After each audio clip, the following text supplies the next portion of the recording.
Good morning mister Krishna Prasad.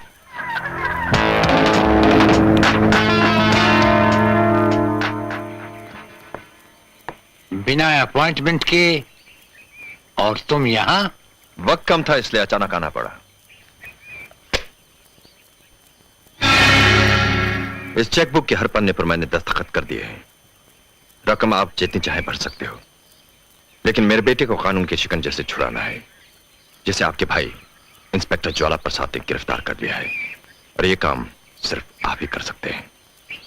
तुम्हारे बेटे को जमानत की जरूरत है, हमारी नहीं। जानता हूं, मगर रद्द कर दी है जमानत कोर्ट ने, इसीलिए तो आपके पास आया हूं। हम अभी तक नहीं भूले महाकाल कि जिस अर्जुन को तुमने सजा दिलवाई थी हमारे हाथों, वो दरअसल बेकसूर था।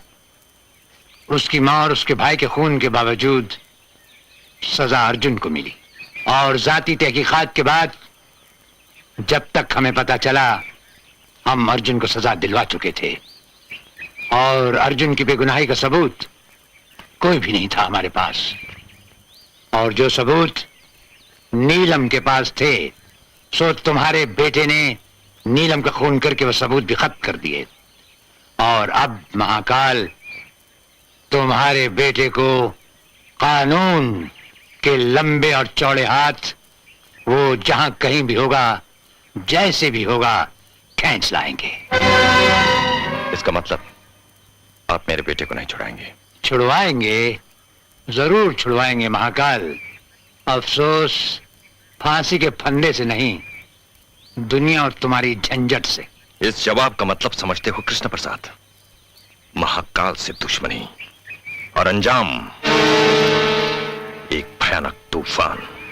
अंजाम का डर सोचना हमारे लिए बेकार और बेसूद है।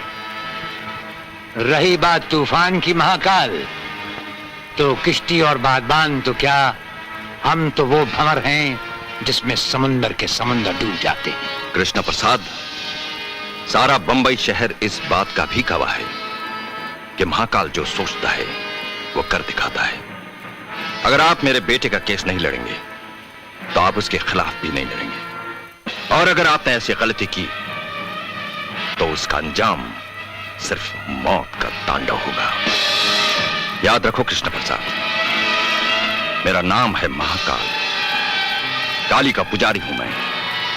लिबास भी काला, धंधा भी काला, और दुश्मनों को जो कफन पहनाता हूं वो भी काला।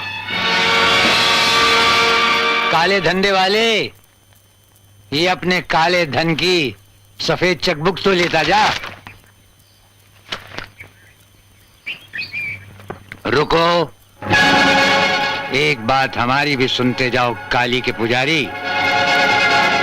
छिपकली के बच्चे कभी मगरमच्छ नहीं बन सकते, वो दीवार पर रेंगते रेंगते ही मर जाते हैं।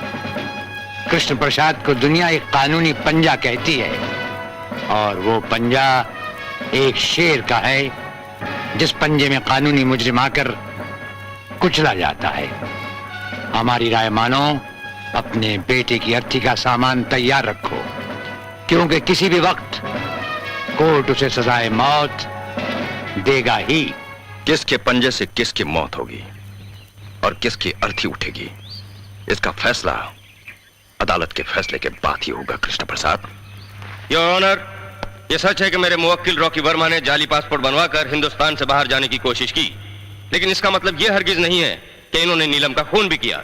इन्हें महज शक की बुनियाद पर गिरफ्तार किया गया है। योर ऑनर, कुछ वकील साहबान को बेतुकी बातें करके अदालत का कीमती वक्त जाया करने की आदत होती है।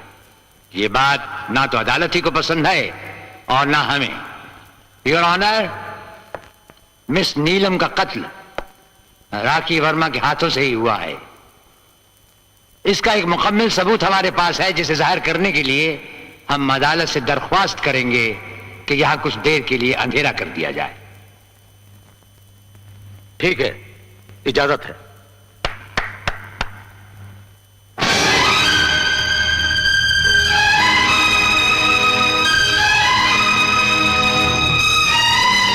योर ऑनर, नीलम को खत्म करने के लिए रॉकी वर्मा ने अपने हाथों पिस्तौल लेकर उसका पीछा किया।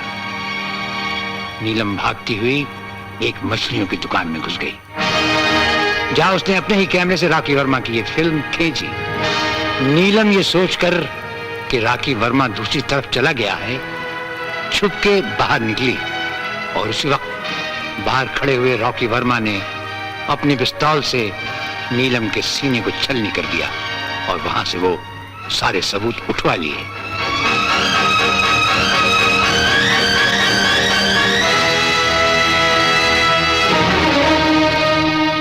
योर ऑनर, ये वीडियो फिल्म नीलम के इस कैमरे से उतरी।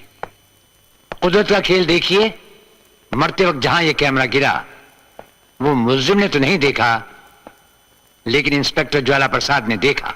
इस मुलजिम ने वो सब सबूत तो जला दिए जो आज अर्जुन को निर्दोष साबित कर सकते थे, मगर कुदरत के तमाशे ने यह सबूत ऐसा जिंदा रखा जो रॉकी वर्मा को फांसी के तख्ते तक ले जाएगा। That is all your honour, that is all. Rocky Verma की नकली पासपोर्ट पर हिंदुस्तान छोड़ने की कोशिश, इंस्पेक्टर ज्वाला प्रसाद की गवाही और नीलम के खून की यह वीडियो फिल्म, इन बातों का ठोस सबूत है कि रॉकी वर्मा ने नीलम का पीछा किया और उसे बड़ी बेरहमी से कत्ल कर दिया। इसलिए अदालत ताज़ीरात हिंद जेर दफा 302 के मुताबिक रॉकी वर्मा को फांसी की सजा सुनाती है। Hang till death.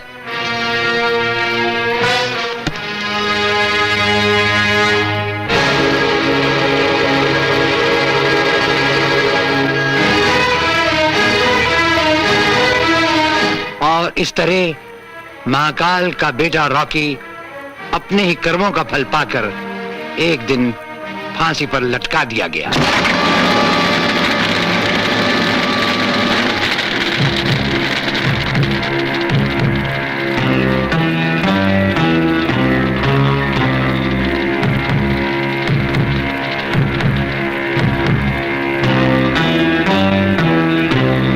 उसी दिन की बात है, हम अपने दोस्त की शमशान यात्रा में शमशान गए थे। कृष्ण प्रसाद, अच्छा हुआ तुम्हें ही मिल गए कृष्ण प्रसाद। अब जरा जलती हुई चिता के शोलों को गौर से देखो, जो चीख चीख कर मुझसे मेरे बेटे की मौत का इंतकाम मांग रहे हैं। लेकिन तुम्हें तो मरना नहीं, जीना है। अब कोई नहीं जिएगा कृष्ण प्रसाद, कोई नहीं। तुम्हारी जिद और तुम्हारे अहंकार की आग ने सब कुछ जला दिया है।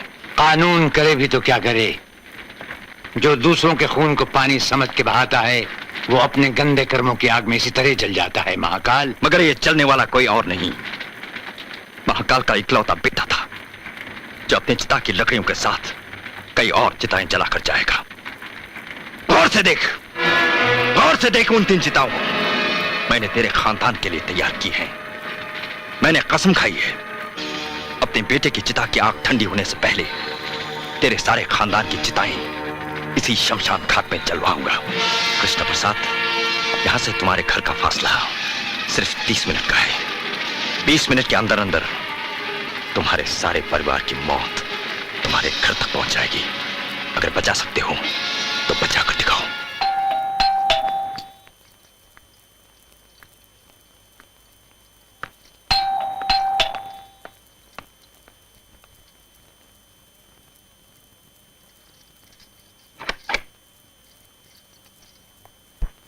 भाभी, आप तैयार है ना? मैं तो बिल्कुल तैयार हूँ। मुन्ना तैयार हो रहा है। कोर्ट से उनका फोन आया था, वो किसी वकील के शमशान यात्रा में गए हैं। उनके आते ही हम लोग चलेंगे। भाभी, तो एक काम कीजिए ना, मेरे लिए एक गर्मा गर्म कप चाय बना दीजिए। मैं अभी नहा के तैयार होकर आता हूँ। जाओ।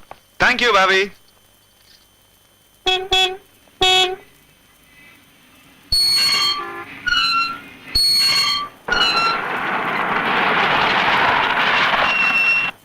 ज्वाला जी घर पे हैं?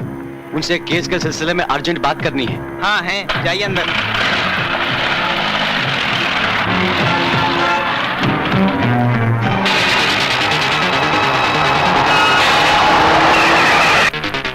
ज्वाला साहब अंदर हैं? हाँ है, आइए।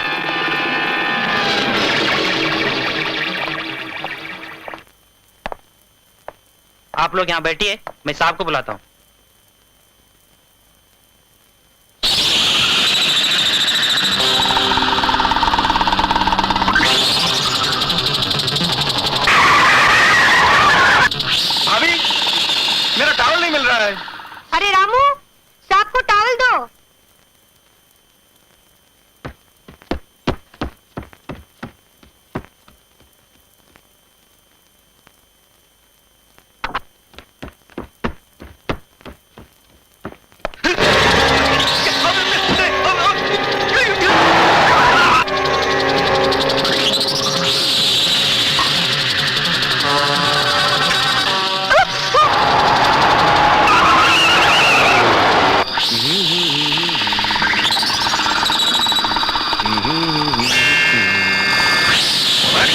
भाई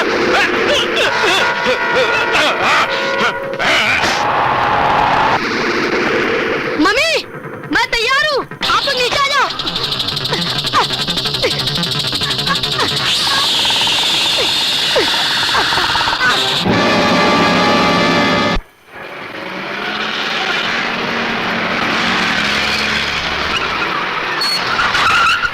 वो लोग कौन थे? साहब कोई पुलिस वाले और वकील थे। पुलिस वाले और वकील से?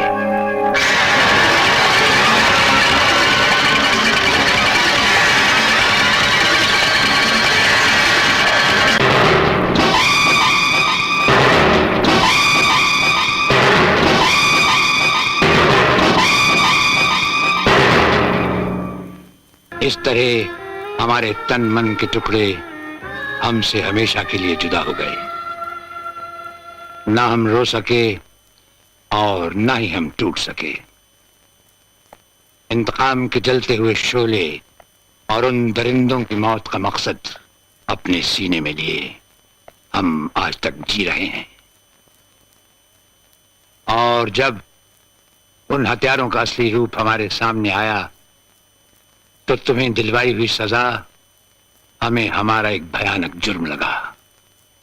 नीलम को मारकर उन्होंने तुम्हारी बेगुनाही के सबूत तो मिटा दिए, मगर तुम्हारी ताकत और नफरत से घबरा गए और इसलिए तुम्हें जेल से बाहर लाकर खत्म कर देना चाहते थे। क्या? जब हमें ये खबर मिली तो तुम्हें बचाकर हम यहां ले आए, जिसे हमने अपनी भूल का प्रायश्चित समझा। तुम्हारे बाद उनका निशाना थी संगीता। हमने वो निशाना भी नाकाम कर दिया। और ये नहीं अर्जुन, उस रात जिस पायलट ने तुम पर जानलेवा हमला किया था वो भी महाकाल का आदमी था। अगर हम वक्त पर गोली न चलाते तो अपने आप को हम जिंदगी भर माफ नहीं कर पाते। मैं आपको कितना गलत समझ बैठा, मुझे माफ कर दीजिए। अर्जुन, संगीता, सीने पे इतना बोझ लिए कैसे जीते हैं आप? सिर्फ उन दुश्मनों को खत्म करने के लिए। अर्जुन, तुम्हारे सीने में बदले की आग और हमारी छाती में इंतकाम का तूफान। तुम्हारे पास ताकत है, हमारे पास ताकत और दिमाग दोनों। हम दोनों मिलकर चाहें तो उन पापियों से युद्ध लड़ सकते हैं, जैसे कृष्ण और अर्जुन ने कौरवों से युद्ध लड़ा था। हम वो कृष्ण और अर्जुन तो नहीं बन सकते, लेकिन उन्हीं की तरह हम अपने जीवन की महाभारत का ये युद्ध इस कलयुग में लड़ सकते हैं। वहां कौरवों का खात्मा हुआ था और यहां कातिलों का खात्मा होगा। और इंतकाम की इस जंग में यह अर्जुन मरते दम तक आपके साथ